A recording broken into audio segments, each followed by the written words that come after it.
peuple camerounais, je vous le répète, je voudrais que nous soutenions le monde en octobre prochain.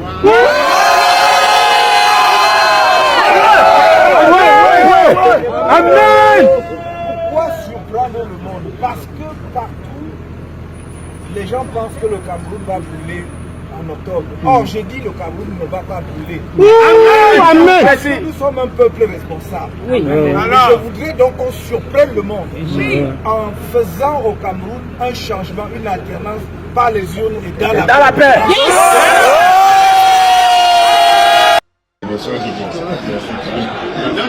Non mais Dieu aux commandes. Mais bon, on fait contre bonheur fortune donc parce qu'on ne va pas leur donner l'impression qu'on est abattu. Merci beaucoup. C'est une vidéo. Oui. Dès samedi soir, la scène était surréaliste. Des camions anti-émeutes, des dizaines de pick-up, des centaines de policiers et gendarmes quadrillent le quartier Bonamoussadi à Douala.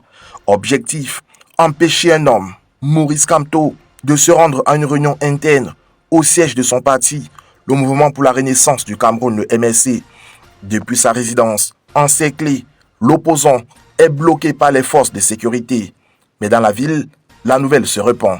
Dimanche matin, des milliers de personnes convergent vers le siège du MSC, contournant les checkpoints, passant par des ruelles, escaladant parfois des clôtures. À la mi-journée, les forces de l'ordre semblent déborder. Elles se replient. Ce n'est pas une révolution, c'est juste un peuple qui refuse qu'on lui vole son droit de penser. Pourtant, tout était fait pour dissuader.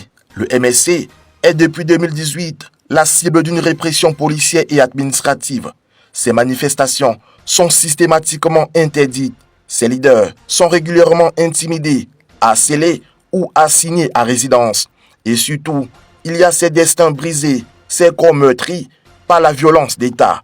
Depuis la présidentielle controversée d'octobre 2018, ce parti d'opposition subit la furie du régime de Yaoundé.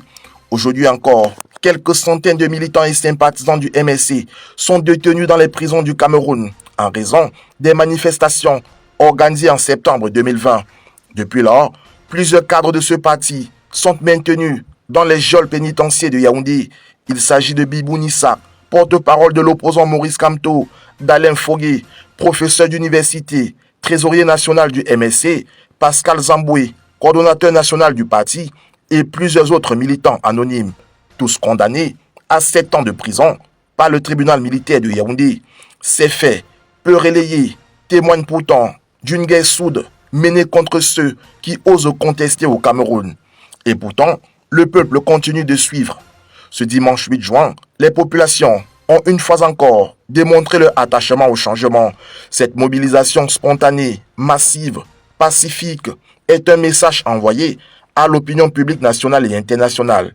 Un message qui résonne encore plus fort à la lumière du meeting organisé à la place de la République à Paris que le pouvoir de Yaoundé a tenté de tourner en dérision.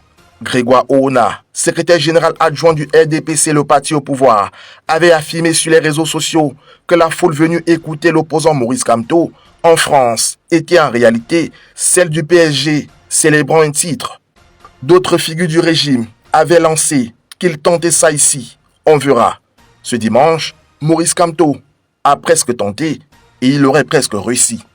Si on pourrait croire à une stratégie bien huilée du régime de Yaoundé, il savait en réalité que cela relève d'une erreur politique majeure qui se répète au quotidien.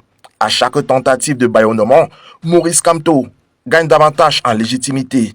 À chaque interdiction, il se renforce. Chaque déploiement policier autour de lui est un spot publicitaire que le régime lui offre gracieusement.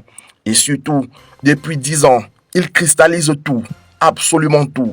Le pouvoir, le combat, les activistes le critiquent. Une partie de l'opposition ne vit que pour le fustiger. On lui reproche de parler trop bien, de parler par assez, de parler au mauvais moment. Même quand il ne dit rien, c'est aussi un problème.